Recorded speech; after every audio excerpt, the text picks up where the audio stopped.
Good morning, guys. Good morning. Hey, Ness. Hello, everybody. Welcome in. Welcome into the morning live. This is where we talk. You are a badass at making money. I do not do yes, no questions in the morning or tarot readings. We go through a 5-minute meditation and then we read a chapter in the book. How was everybody's weekend? Good morning, good morning. Wow, there's a lot of you in here this morning. I hope everybody had a good weekend.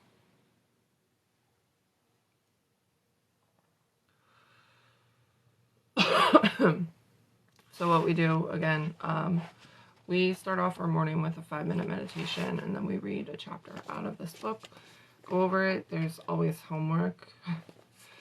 She gives you questions to kind of think on and apply. I always update these bits in my groups, in my Facebook group and my Discord. And I upload this onto YouTube. So if you do miss the morning lives, you can always check that out on YouTube. Because this is how we're going to move into from a poverty mindset into a wealth mindset. And this author is incredible. I love the way she writes. She's a great, it's just like talking to your friend. Many call outs happen. And it shows you where you can shift. Put this. Doing any of that today. It's Christmas week. Oh my goodness. Hopefully y'all are ready for Christmas. I'm doing my Christmas shopping Friday. I'm scared.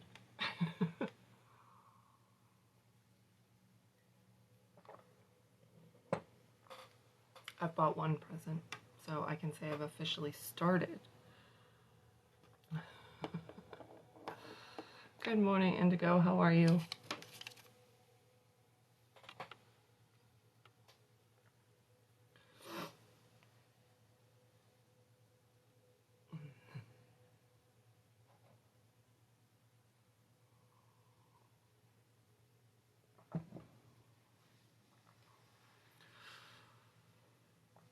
Has everybody got big plans this week? Good morning, Nikki. I'm good. Today is going to be a busy day, so I got to take my son to the doctor, just a regular checkup, and then my daughter has her first basketball game for her senior year. I'm not ready, but I'm excited. I love watching her play, so let the craziness begin.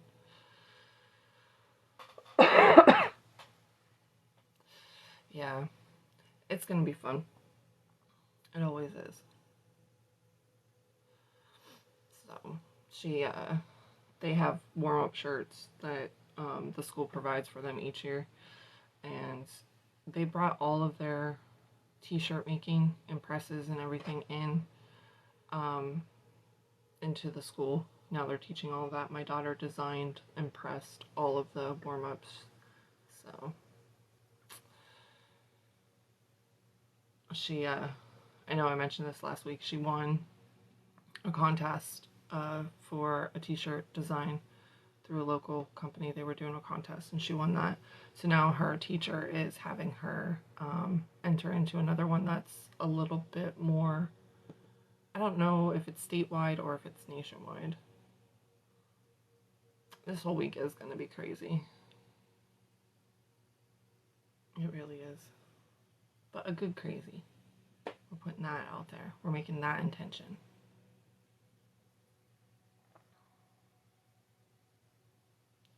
Just waiting for a few more people to come in.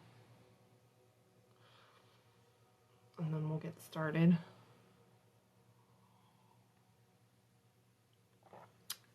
She hasn't really said that that's what she wants to do. It's just something I've told her that it might be something to consider because she's, it seems pretty natural to her and she enjoys it.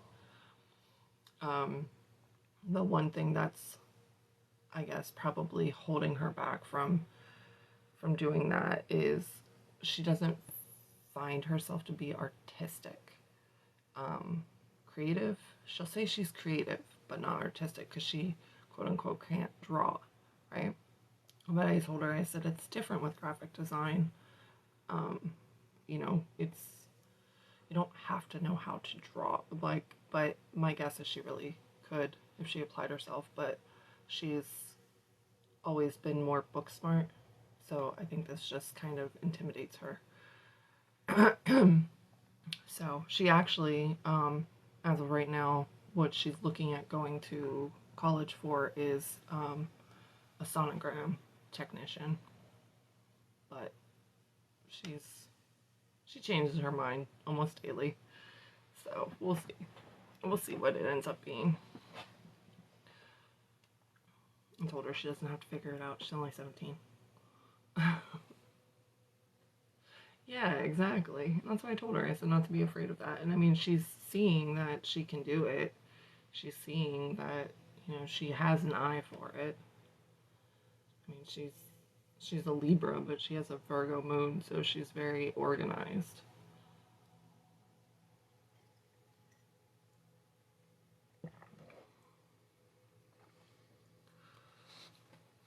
Hey, Andre, how are you?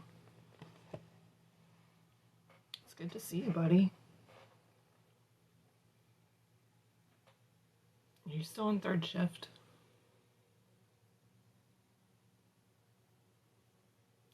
Exactly.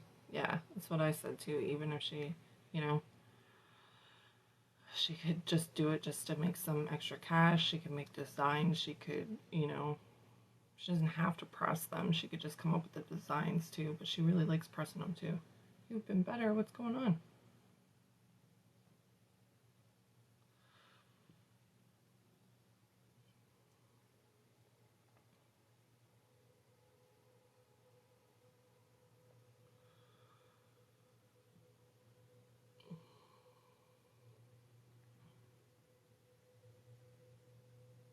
Mm. Yeah, that's never fun. Drink some tea with honey. That usually helps me. But I know that's never fun. I'm just not tired. Dude, I feel that after I do my lives, I'm, even when I know I need to go to bed, like I'm wound for hours. Hi, Braylon, how are you?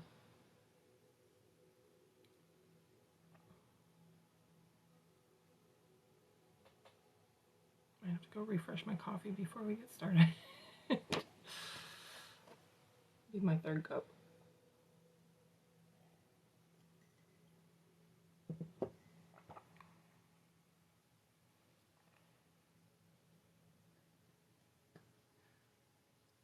I don't do yes no questions in the morning.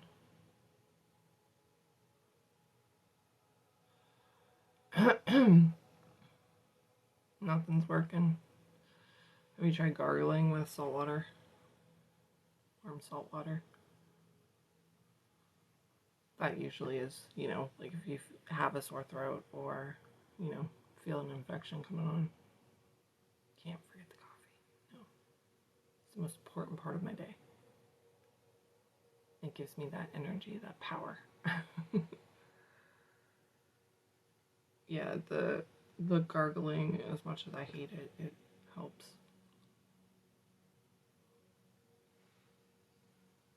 It definitely helps. Especially if you can get ahead of something. Like if your throat really is sore, not just hoarse, right? It'll help get ahead. It's that, what are they, antiseptic.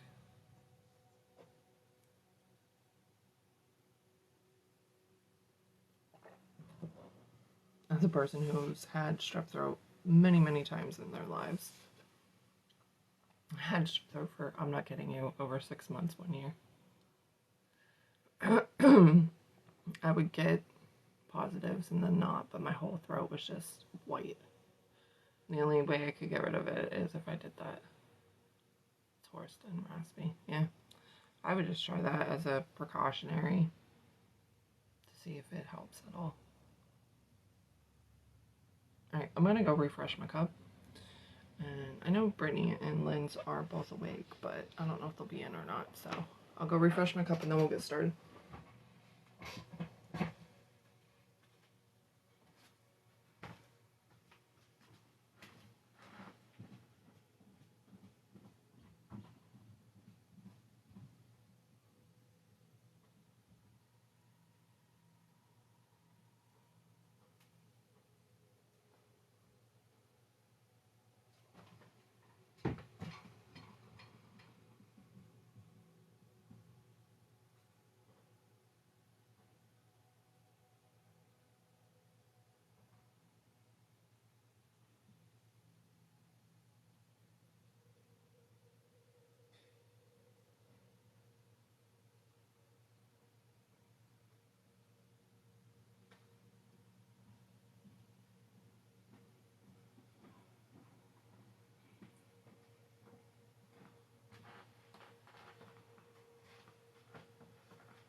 There's Lindsay.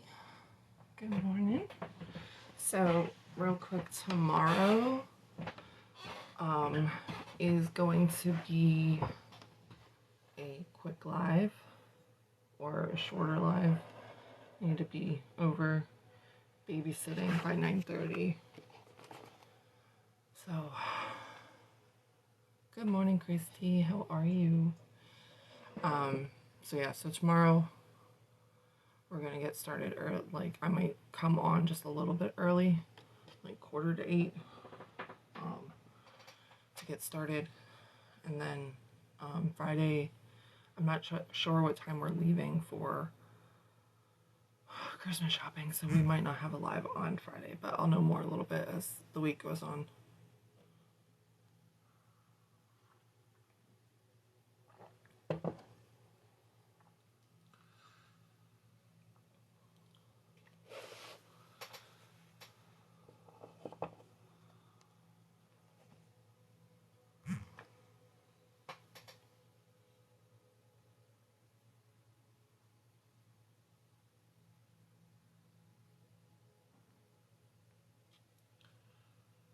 Alright guys, I'm gonna get our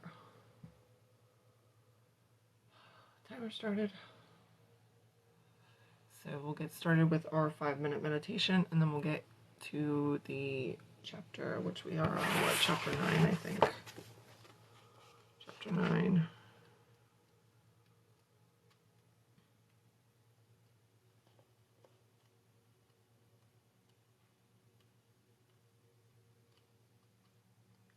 Tomorrow's chapter is pretty big, but that's okay. Alright. If one of my mods could make the 5-minute meditation post, pin it for a minute, and we'll get started. So just remember, relax, close your eyes. My cat says they're crying. And just release everything. Open up to receive what we're about to embark on today.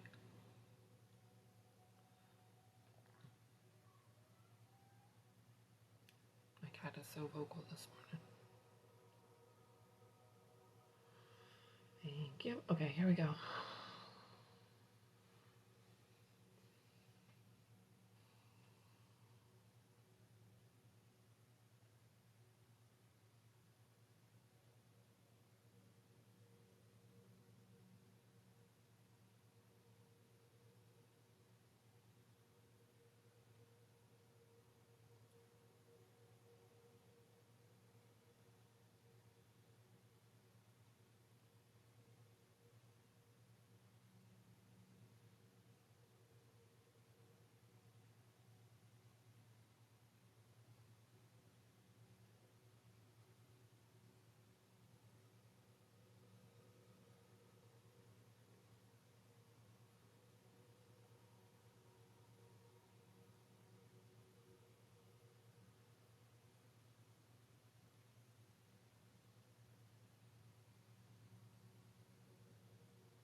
Okay, time is up. Excuse me. My throat.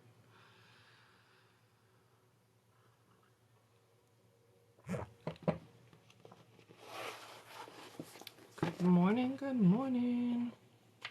Alright guys, so hopefully that hopefully that helps you kind of open up. How are you, sweetheart? And ready to focus.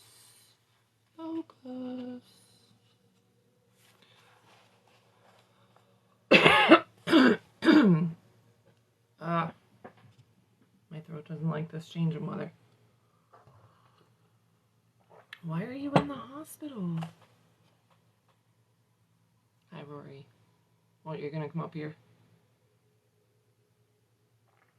What's going on?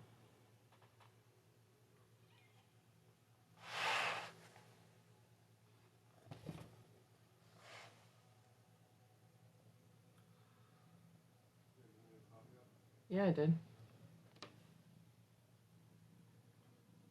I'm saying hi. I'm sending you so much love, sweetheart. Good morning, Brittany. Couldn't get my dizziness under control. I was puking continuously. They are treating me for a mini. Brittany!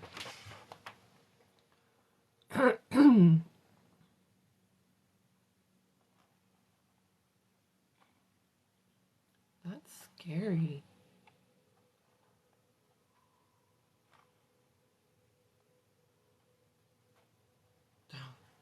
Stupid TikTok.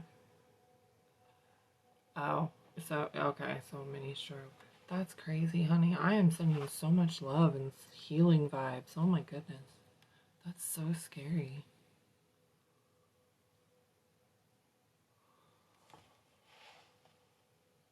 Whew. Are you feeling better?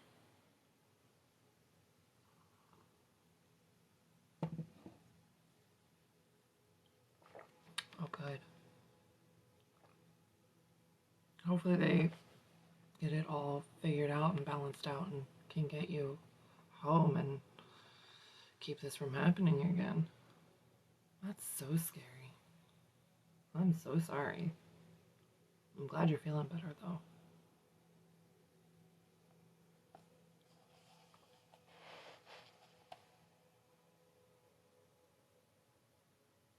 One was adjusted and one was negative. 10-hour shift start today. Yeah, we'll go to Walmart with you. I'm good with that. Yeah, we're all sending it to you, sweetheart. For sure.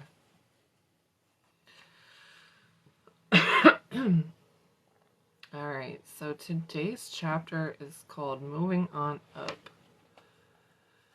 Sorry, my cat. She's so cute, but she's a little shit. Alright. When I was in my early 20s, I moved to Barcelona, Spain, with a bunch of friends from college. We rented a rundown apartment in a shady part of town, dragged all of our furniture in off the street, drank like fiends, lived like pigs, rocked and rolled all night, and partied every day. Because Spain is right around the corner from Italy, I decided one weekend to take the train to Naples and visit my relatives on my dad's side of the family. I couldn't wait to party in the old country with my cousin Valentina, check out the local scene, get to know her better, and present her with a giant chunk of hash I had hidden inside a box of tampons for her. When I arrived, I discovered, much to my horror, that our big Saturday night out involved gathering a bunch of her friends together and strolling around the plaza, eating gelatos and people watching. If we were feeling especially wild, we'd go back and get another gelato. It was like going into rehab. As disappointing as I was, I couldn't help feeling a pang of shame every time we passed a bunch of staggering American 20-somethings, drunkenly shouting, "Oh, solo mio," in the streets. Unlike American me, Valentina grew up with a bottle of wine on her dinner table. It was not met with a raised parental eyebrow. And just, what the hell do you think you're doing? Should her underaged hand reach for it? This is partly why she is having wholesome Annette Funicello evenings out, and why I was on my way to waking up in the emergency room with a stomach pumping tube shoved down my throat, and returning home with my hash untouched. To her, booze was no big deal. It was part of everyday life. A bottle of wine had the same excitement factor as the loaf of bread next to it on the table. To me, however, it was taboo, dangerous, as thrilling and irreverent as smoking cigarettes or calling people's parents by their first names. I was over 21. Nobody was the boss of me anymore. I could do whatever I wanted, and so I did, no matter how nauseated it made me. Our environment shapes everything from our drinking habits to our financial situations to our physical appearance. And the longer we immerse ourselves in certain surroundings, the more they influence us. Ever notice how people start to look like their dogs after a while? Or how you start to say tomato instead of tomato the longer you hang out in England? And I don't know about you, but I have a closet full of stuff I bought on vacation. A 25-pound knitted woolen sweater from Iceland, rings for all of my toes from India, a pointy straw hat that makes me look like a drink umbrella from Vietnam, all of which I wore constantly while away, none of which I have yet to leave my closet now that I'm home. When it comes to money, who and what you surround yourself with has a huge effect on how you perceive it and feel about it. Your environment helps define what you consider to be expensive or cheap, a wise or stupid purchase, and how much you'll allow yourself to make. In fact, here's a sobering exercise. Take the average income of the 5 people you hang around with most, and you'll most likely find yours. Had I stayed in Italy and hung out with Valentina, I probably would have avoided the bloated 20 pounds of alcohol weight I gained in Barcelona. And I'd still have the bracelet my grandmother gave me that I lost wagering on a drunken game of darts one night. I suck at darts. What was I thinking? At that time in my life, however, I ran with a boozy tribe. I prided myself on my unbroken record of downing a beer bong in under 10 seconds. I wasn't interested in the finer things in life like good health and waking up in places I remember walking into. Without giving it much thought, we accept our environment to be reality, to represent what normal life looks like. Doesn't everyone know how to do a kickstand? This is why, when you decide to upgrade your income and standard of living, it's important to put yourself in the new environment you intend on creating for yourself as best as you can. It not only jars you out of your old way of thinking, believing, the bars on the windows, a nice bright white whoa, I think I skipped a page. Hang on, guys. Yeah, I did. I was like, that didn't even make sense. And but it gives the new environment an opportunity to start having an effect on you and start becoming your new idea of normal instead of as if. Me? Go test drive the car you'd love to buy every week. Walk around in the stores you can't wait to shop in and try on clothes. Stroll through the neighborhoods you'll buy a house in one day and pick out the one you like best. Hang out in the international terminal of the airport. Go to the marina and check out the boats. Watch documentaries about people rafting down the Grand Canyon. Show up on the free days at the gym you're going to join. Whatever it is that turns you on, go soak in it.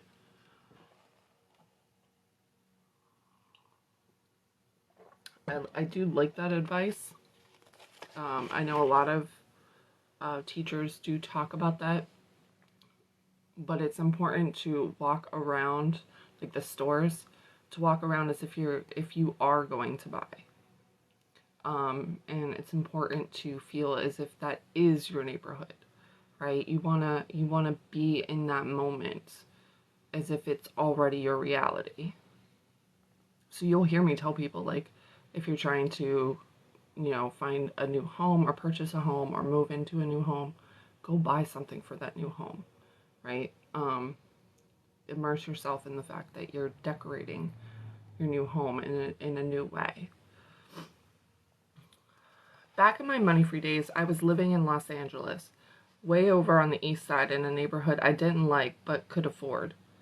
I braved crosstown traffic several times a week to go hang out in a neighborhood all the way on the west side. by the beach that I really wanted to live in but felt was too expensive. I have been once a paycheck. I love that. I love the idea of living by the ocean, hearing the waves crashing while I drifted off to sleep, taking long walks as the sun set over the water, waiting in line at the bank alongside guys in wetsuits, holding surfboards under their arms. That's how I wanted to roll. Only problem was that the way a lot of people wanted to roll and finding a place to live at the beach cost basically twice what I was paying at the time in the neighborhood I hated. Or at least that's what everyone said, including Craigslist. I made the 35-minute drive to the beach nearly every other day anyways, set myself up at a coffee shop in the neighborhood I wanted to live in, and pretended I just walked there from my place. I told everyone who stood still long enough that I was looking for an apartment. Hung up flyers, read the obituaries, told all my friends, and asked them to tell their friends. I did everything but put on a sandwich board and hand out my phone number to people on the sidewalk. 4 months. I couldn't find anything anywhere near my price range. And then one day something came up on Craigslist that was 3 blocks from the beach and only $100 more than what I was already paying. It sounded too good to be true. And when I went to the open house, it was packed because apparently everyone else thought it was too good to be true too. But the ad didn't lie. It was 3 blocks from the beach. Crazy cheap for that part of town, and it was cozy. What the ad didn't say is that its last tenant was a Toyota Corolla, because the apartment used to be a garage, a 1-car garage, let us be clear. But I wanted to live by the beach, and this place was my ticket in, so I wrote a love note about the apartment on my application. Called the landlord and told him how serious and tidy I was. Showed up the next day while he was painting the place and brought him a pastrami sandwich on rye. And finally, probably just to get me to leave him alone, he rented it to me. I realized that me moving into my dream 1-car garage isn't all that compelling a financial success story. But the reason I'm sharing it is because it was a stepping stone. It put me in the environment that I dearly desired to be in. And it was from that cheerful little crap heap that I took my big steps towards making real money, which resulted in me moving out of the garage and into a real-life house soon thereafter. But while I was garaging it, I fancied the place up the best I could, painted the bars on the windows a nice bright white, made mobiles out of shells and rocks and hung them from the ventilation pipes on the ceiling, and covered the cracks in the warped garage doors with frames purchased at the dollar store, and filled them with photos of my friends. There you go. I love that. Yes. Take a drive in that neighborhood. Absolutely. The fact that I could smell and hear the ocean, that I could ride my bike everywhere and swim whenever I felt like it, made a gigantic difference in my energy and my outlook on life. I felt inspired, happy, and in my element. And I had also proven to everyone, including myself, that I could do the impossible. I found an apartment in Venice Beach that was cheap. We are energetic beings driven by emotion, so if your surroundings depress you, it's critical that you do whatever you can to brighten things up. Slap on a fresh coat of paint, clean your windows, hang up pictures from magazines of places you'd love to live in or visit, and look at them all the time. Get some plants, tidy up your clutter, throw a nice bedspread over your ratty couch. And if you've got sheets thumbtacked over the windows, please get some damn curtains. I've had some friends who are getting ready to sell their house, so they cleaned the crap out of it, painted the rusty back door, weeded the yard, patched all the holes in the wall, did all the things to fancy it up to sell, and were mortified that they didn't bother to do it while they lived there because it completely changed the feel of the place. Right? We all get the call outs. You don't need to spend loads of money or time on this. Little things can make a huge difference. And this is so much more than an adventure in Martha Stewart land. This is an investment in your potential. Beauty can grow from the muck, but not without the proper nourishment and energy. Shabby is as shabby does. Thank you, Amanda. Shabby is as shabby does, so take one day, one little day, and spend it tending to raising the frequency of your surroundings. This goes for everything in your physical environment. The clothes you wear, the food you eat, the music you listen to, the places you stroll. Be very conscious of what brings you joy. Purposely participate in those things as best you can. And ditch anything that brings you down or makes you yawn. My friend told me this hilarious story about having a French roommate who was watching her get changed one day and said in her thick Parisian accent, "Your underwear makes me believe you are sad and hate your life." My friend looked down at her utilitarian cotton panties, an old pair from a 5-pack purchased at Target, and thought, but they're bikinis. At least they're not high-waisted granny ones. Doesn't that count for something?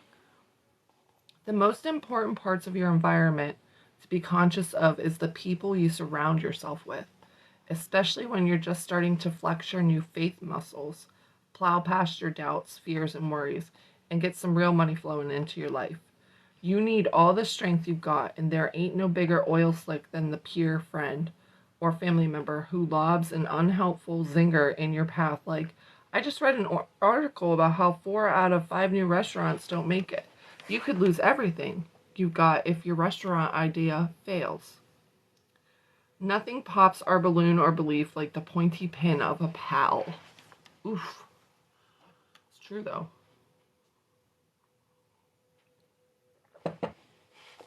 Make an effort to surround yourself with people who cheer you on and offer support, not who hand you a good luck with that bag of turds or the old favorite. I'm telling you these negative things because I'm worried about you. I'm just trying to help, right? I just like those people too. That's basically them saying, I'm small and scared and rubbing it all over you, but you can't object because it means I care. Worriers, doubters, freakers, sad sacks, small thinkers, complainers, naysayers, whiners, chunters, grumpers, scaredy cats. These are not the people you want to share your dreams with. Yeah, this is why my circle is small too.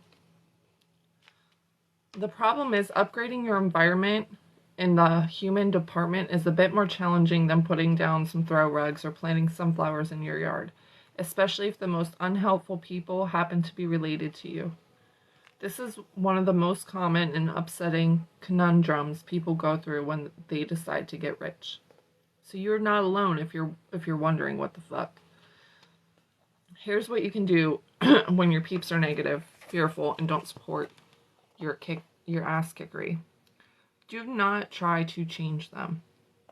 Encourage them, love them, offer advice when asked. Tell them you think they're the bee's knees, but don't make it your project to try to get them to see the light. First of all, you can't get them to do anything unless they're willing to evolve. If they're stuck in fear about you changing your life, as well as fearful about changing their own lives, they will wake up if and when they're ready to, not when you tell them to. Second of all, it's their journey, their choice on how to ride it out. Third of all, it will put everyone involved in a bad mood because you'll feel frustrated and they'll feel nagged. Lead by example.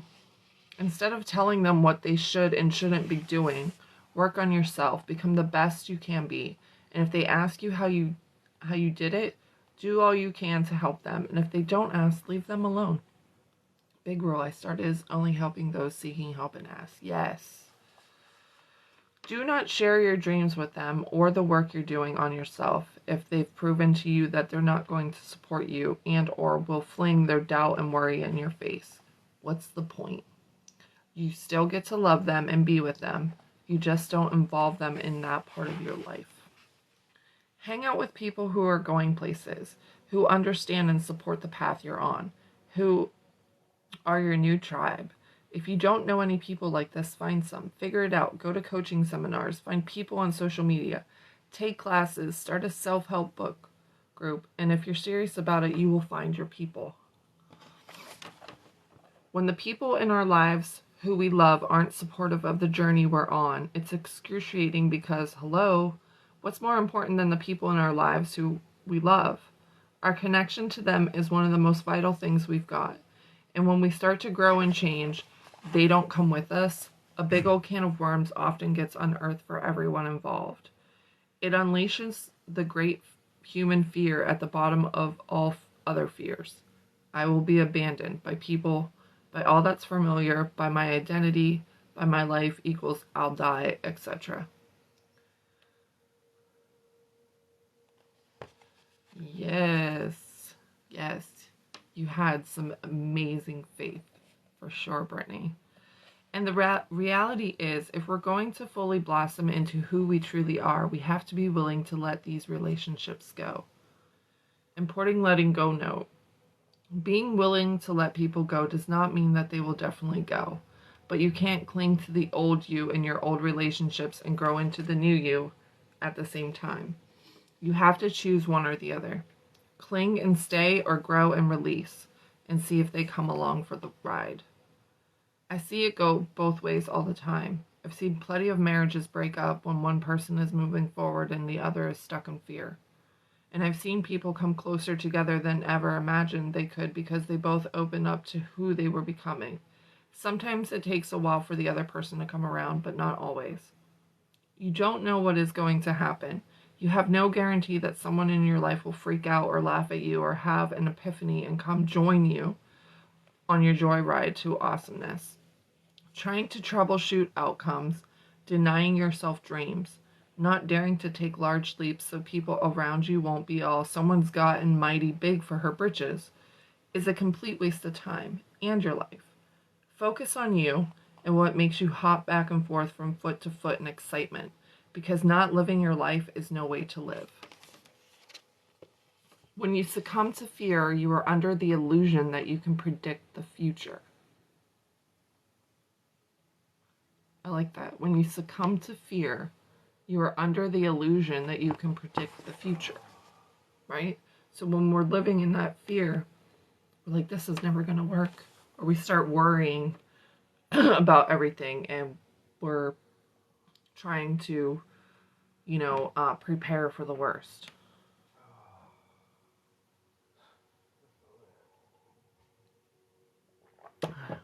Yeah, I do. I really like that too. Yeah, and it does. It sounds like why a lot of people do. We waste so much time letting our fears push us around, and half the time our fears and doubts never even freaking pan out. You'd think we would have caught on to that one by now. Stay focused on your desires, not your fears, and trust that everything will fall into place as it's meant to.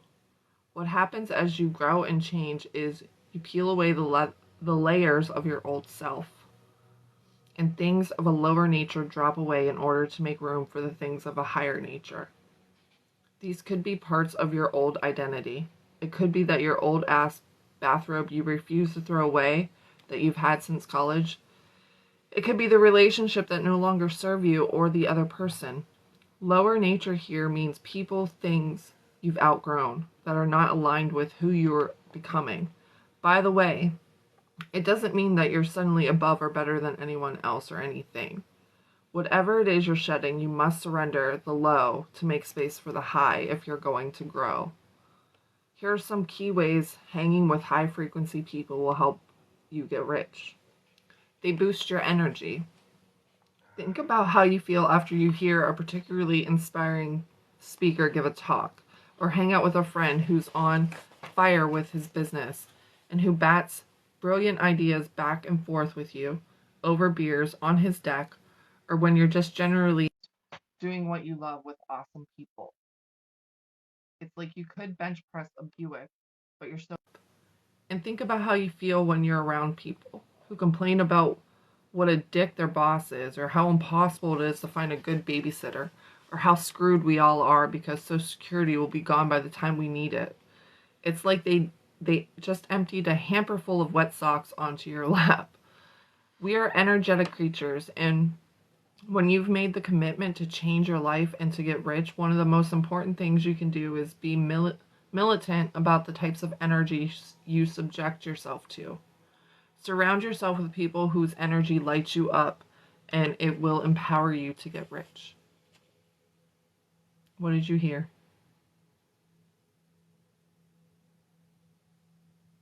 I draw the line at wet socks.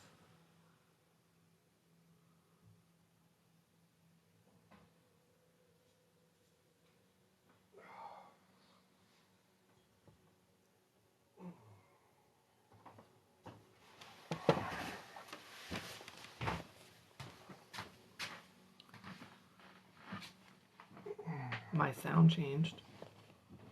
Huh. Interesting. Interesting. People in their games. Can't stop us. No one can stop us. Doesn't matter. They strengthen your faith. Being around confident, wealth-positive people whom you respect gives you permission to believe there is an abundance available to you, too. No matter how impossible a situation may seem, a super confident person who believes in something without a doubt is a force of nature that can inspire you to reach great heights.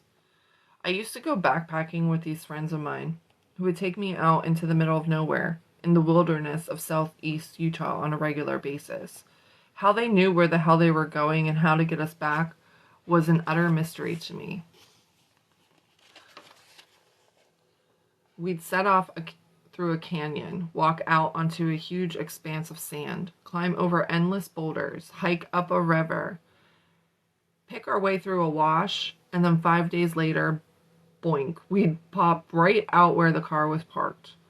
On one of these trips, we hired a lady who ran a Jeep operation to drop us off at the mouth of some canyon. When we met her at her garage, she told us there was a big hatching of rattlesnakes in the very canyon we were going into, and that the place was crawling with them. My friends are listening to her, completely unfazed, as they load their things into the Jeep. I'm squirming as if I'm watching a horror movie and the soon-to-be victim doesn't realize that the call is coming from inside the house. She said rattlesnakes, hatched, lots of them, in our canyon. This woman knew some shit. She was as craggy and leathery as the canyon walls themselves, but my friends just let her finish her little snake story as if having to endure her describe the cute little thing her dog did this morning, before asking her if there was any water to be had down there, or would we have to carry our own in. I totally trusted my friends and had complete faith in them. So if they weren't scared of spending their last moments on Earth with rattlesnake venom pulsing through their veins, I wasn't scared. And off my faith, I leapt into the canyon behind them, emerging 6 days later with nary a bite nor a rattlesnake sighting. Faith is contagious. So, let me finish this. Did what come through? 748901. Surround yourself with people who have unwavering faith in themselves, in you, and in our abundant universe, and it will help you take the giant leaps you need to take to get yourself rich. So, I was scrolling TikTok last night, and I get a lot of, like, people on my FYP who play slot machines. And because it always interests me to watch people, but I don't like to watch them live because I get bored. But I mean, it's interesting, but I just don't watch them that long. So there's this guy on TikTok. His name is D Lucky, and I'm sure he does have people that pay him and go and play with him for 15 minutes and they lose all their money. I'm sure it happens. Okay, he posts all the ones that win, whether it's, it's always a jackpot, and a jackpot is anything over 1,200, but he bets high, right? But I'm sitting there and I'm thinking, because I've gone to the casino and I've won hand pays and I've walked out losing everything I walked in with, and then some sometimes. And it got me thinking, the people pay. And they pay a good amount of money to play with him for 15 minutes. I want to say it's like almost $2,000, right? And I'm sitting there and I'm thinking, when I'm betting that high, I get so scared, right?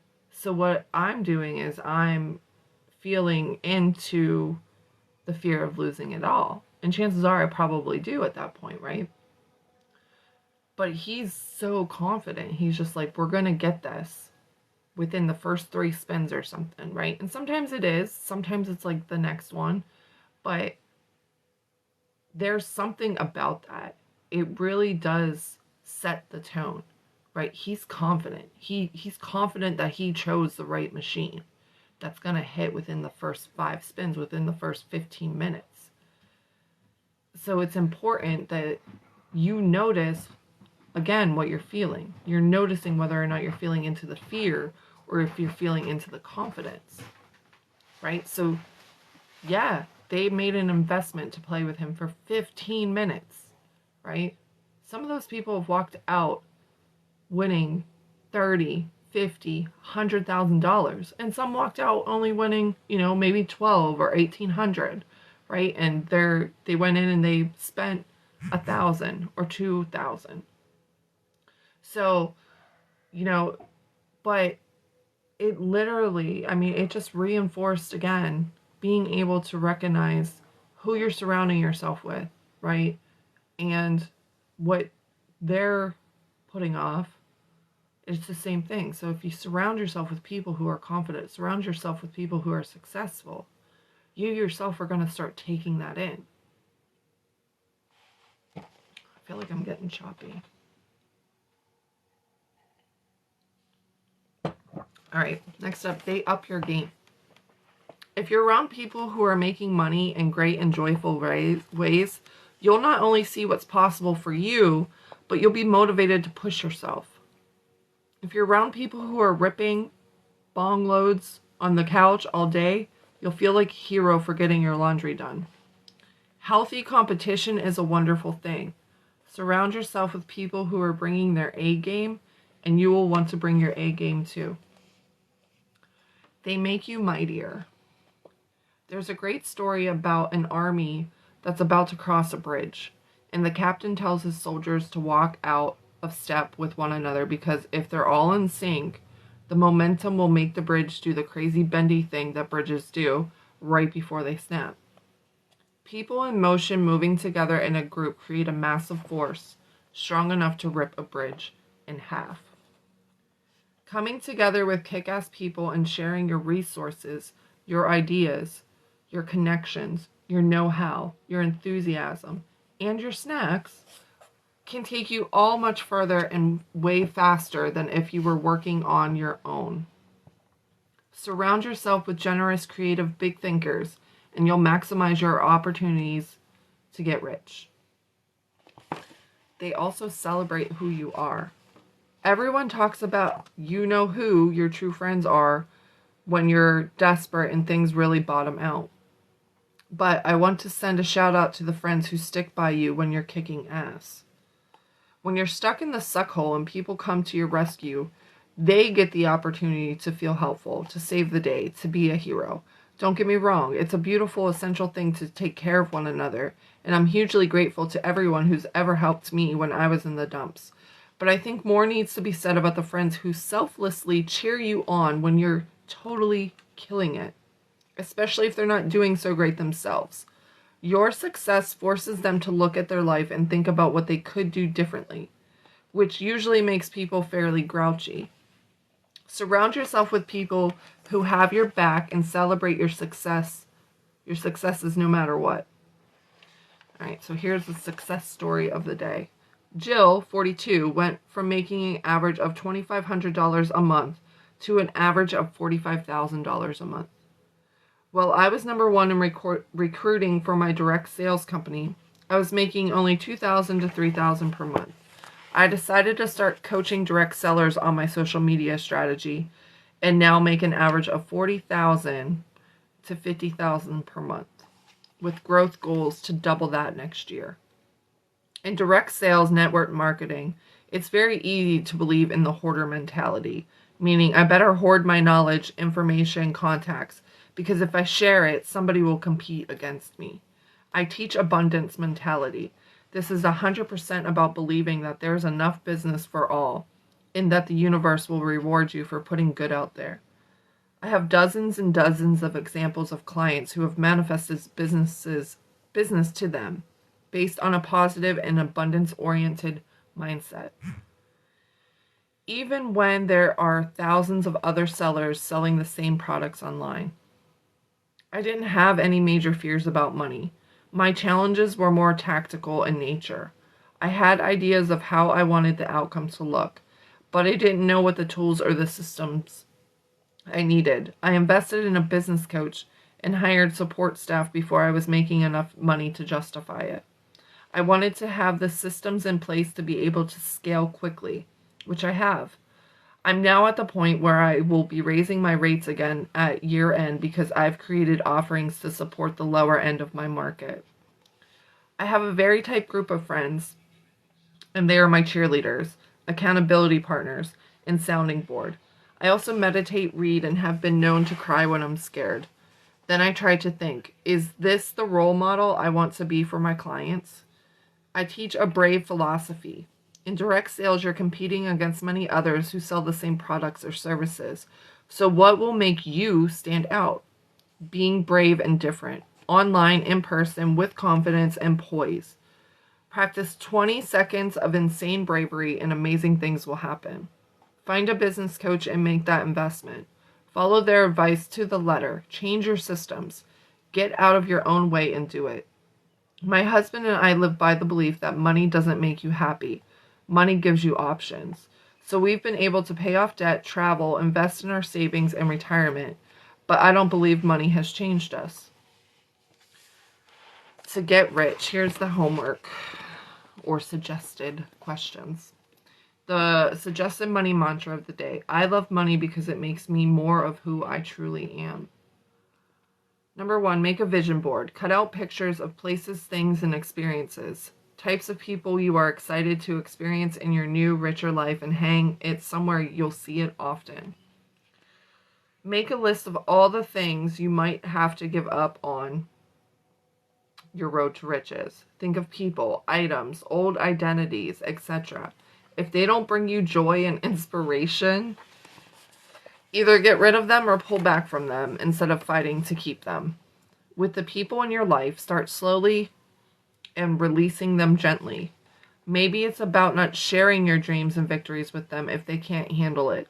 Or maybe it's about letting go of the need to make them see things your way and trying to change them. They are fun to make. Or maybe it's about hanging out with them less. Notice the specifics of what's not working between you and them and make some changes. This will give everyone room to be whoever they need to be in the face of your transformation, as well as free up room for high-frequency people and things to come into your life. Number 3, improve your environment. Pay attention to how things you surround yourself with make you feel. Pick at least one thing in the following areas and upgrade in a way that gives you more joy and energy. Number 1, your home. Number 2, your car. Your clothes. Your general appearance. Your exercise routine. The food you eat. The music you listen to. The news you pay attention to. Number 4, make new high vibe friends. Get clear on the specifics of what they're like and how they make you feel and write these things down. Then, using the suggestion in this chapter, make a conscious effort to find high-frequency, wealth-conscious people to surround yourself with. Have faith and gratitude that they exist. Do everything you can to find them, and know that they are out there looking for you too. Yeah, I don't watch the news either. Number 5, start a mastermind group with 1 or 2 people. Meet over the phone once a week. Give each person a specific amount of time to brainstorm and focus on their goals for getting rich. 15 or 30 minutes usually, before moving on to the next person. Do this only with high vibe, ass-kicking people. And then fill in our blank. I'm grateful to money because... Yeah, I don't watch the news either. I get a lot of my news from TikTok, and even then I don't really stick around. Because, you know, it's people's interpretations. So, that's our chapter today. Be aware of who you're surrounding yourself with, how they speak. I talk about this all the time. We mention this a lot, right? And are they supportive? Or are they the fear mongers that are like, oh, I'm just so worried that you're going to lose everything. And that was a reason why I really started this in the mornings too. I hear what I need to know. It comes in many different ways. Yeah, exactly. But that's why I started this in the mornings, right? Because it gives me a chance to pull in the people who are ready to make that change, right? People who want to be, strong-willed and really go after their dreams. And, you know, I live in a small town, and I don't find a whole lot of people who think the way I do. A lot of people in this town, especially, they're older. Number one, we don't have, like I said, we have one school, and we have kids that come from all around, and only has 300 kids in it. So a lot of the residents here are older. So they've already, like, retired, or they're grouchy. People here don't have aspirations. They're like, you get out of TDU, or you just, you die here.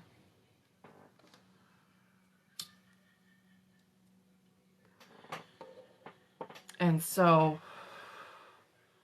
I wanted to really, I mean, my lives in the evening are great, but I really wanted to come together with people who want to make changes in their life, who want to push each other, right? And this, each and every day, gives us that chance to have that self-development, that personal development each and every day, at least, 4 to 5 times a week. So, and it keeps me accountable. And having you guys here, and knowing that you guys are going to show up makes me like, I can't just go back to sleep. Let me go in and let me, read this book and apply these things and learn and enjoy this. So, I mean,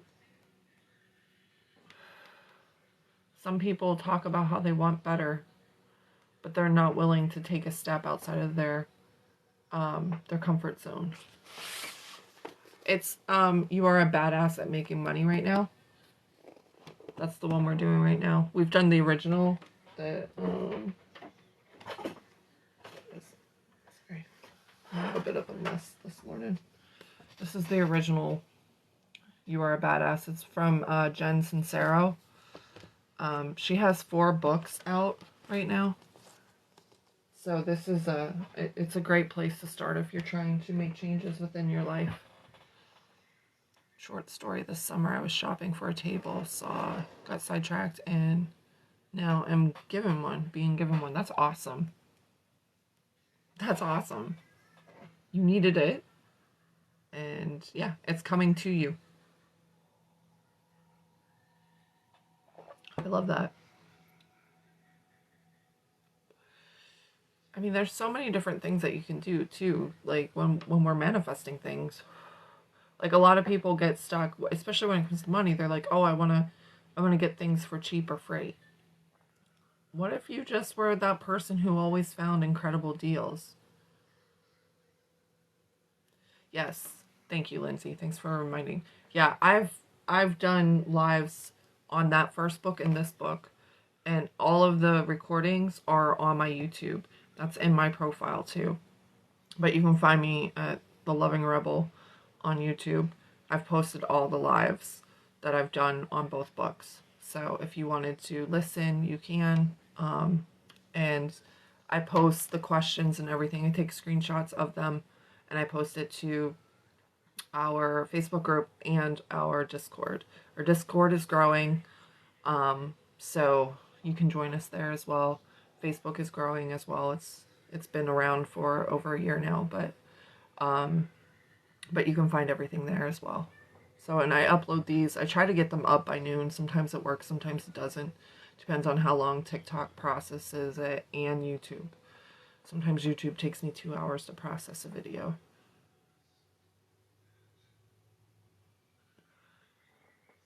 So, and come the new year, there's going to be a lot of different things happening as well. I'm going to start doing just little 1 hour, probably 1 hour, 1 to 2 hour classes that we'll have at Zoom to teach like little things each, I don't know if it'll be weekly or bi-weekly.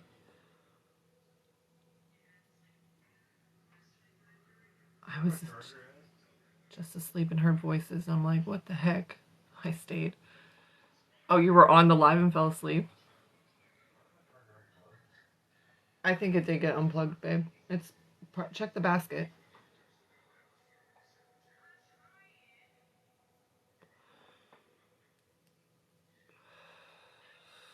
We all have housework to do.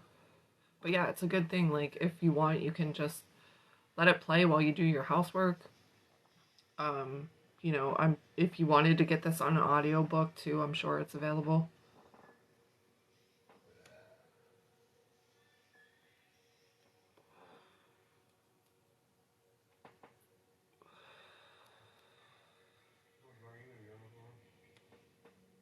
Not much longer. Oh, that's awesome. Spirit is like, here, you need to hear this. I love it. Here, I'm going to follow you.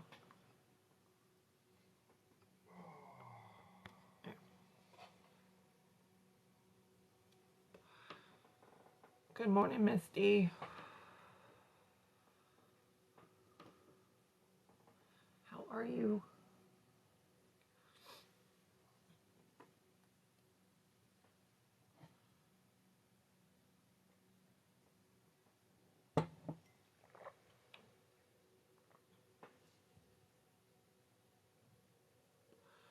But I like this chapter. It definitely is eye-opening, and to really pay attention to who you're surrounding yourself with, and if you're taking on, because you take on the beliefs of those around you.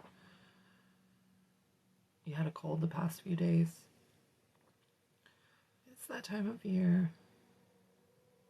You're pretty sure you have strep. Andre was on talking about how he had a raspy voice. Make sure you're gargling with salt water. Knock that out.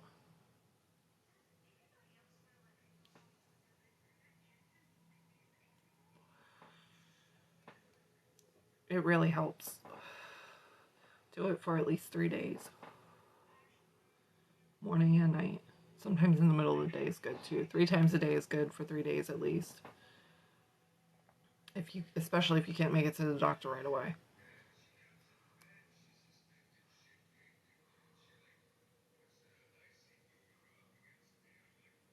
You're craving chili for breakfast. It does sound good though.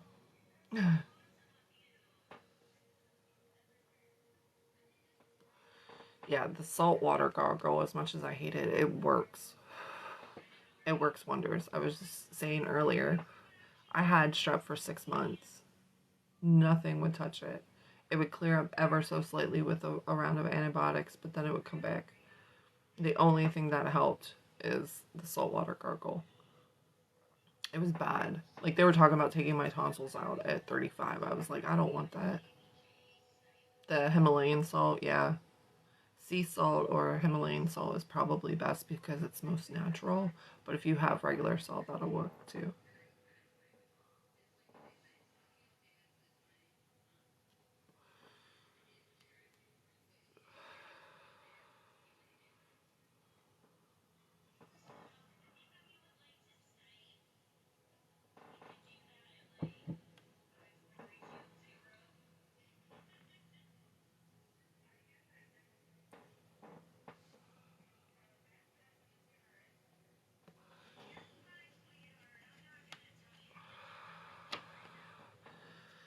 So for today, I know I have a busy day, but I'll get this all posted on what we're focusing on. And I'll get that up. And I'll get the YouTube up.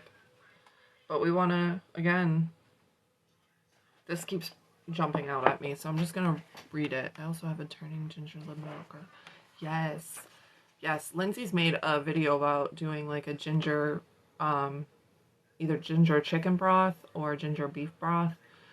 It works really well. Yes, I love it.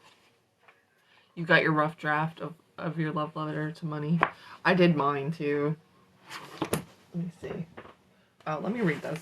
I'm jumping around. Y'all got me jumping around because I'm so excited. This one jumps out. Improve your environment. Pay attention to how things you surround yourself with make you feel. Pick at least one thing in all of the following areas and upgrade in a way that gives you more joy and energy. Your home, your car, your clothes, your general appearance, your exercise routine, the food you eat, the music you listen to, the news you pay attention to, right? So make a change. Like, Justin started painting this room. It's not yet complete, but like just the coat of paint makes it feel fresher. Like what I look at is clean and crisp. So it does. It makes such a big difference, and it's going to be even better once it's all complete.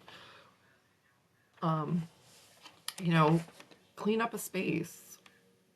Choose one corner of your house if you have to. Just clean up that space. Yeah, that part. Yeah, exactly. So, like, a lot of people know me too. Like, I'm a comfy girl. I'm on here with my hoodies, my hat, my sweatpants. But today, I will be, you know, a little bit more presentable. And I feel different when I actually take the time and look nice and, you know, do all that fun stuff. So, my little blurb for my dear Money. Dear Money, I'm sorry for treating you so badly and pushing you away. It was me, not you. I was reckless with you and blamed you. I'm sorry for gaslighting you when you just wanted to spend time with me. I enjoy your company and want to get to know you and your friends even more.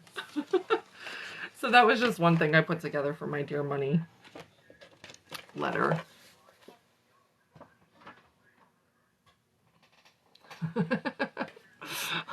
I was the narcissist in my money relationship.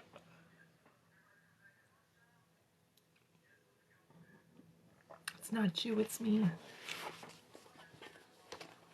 But I think I'm going to make a quick video about that and ask people to send me their dear Money letters and read them. So.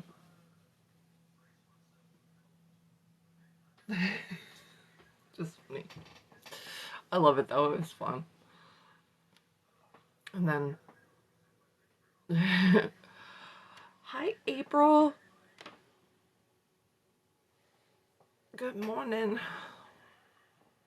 But yeah, so I like the point to kind of focus on one area of your life and, you know, change it up a little bit, right? Whether it's a fresh coat of paint or, you know, like, I know I used to love like rearranging my living room or my bedroom and, you know, giving it a fresh new look. And I love the example that they had in this chapter about, you know, like people getting their house put back together before they sell it. And then they're like, why didn't we do this while we were here? Dear Money, I thought we were really getting to know each other. What happened? Right? And it's just funny because if you start looking at money as a person and how you treat it, it really makes you wonder, like, would you want to stick around? If somebody treated you the way that you treat money, especially if you have this disdain for it, you wouldn't want to stick around. You wouldn't want to hang out, right? So it's a good thing to kind of change that perspective and really, like, appreciate money. Like, it's your best friend, right? Or your partner. You know, you go to these super long lengths for your friends and your family, right? You treat them with respect. A lot of the times we go above and beyond, but with money we're like, okay, I guess I spend you. Hope you come back. I don't know. So, but yeah, so that's what we have for today. I need to go get ready for my day. So thank you all for joining me. and I will not be on later tonight. It is my daughter's first basketball game, so I will be there. If we get done early or whatever, and I might come on for a little bit, but I'm not planning on it. So, but I will be on tomorrow morning, same time, same place. I hope you all have a wonderful day. Lots of love to you, and make it a great day. Make it a magical Monday. Love you too. Have a great day. You're welcome.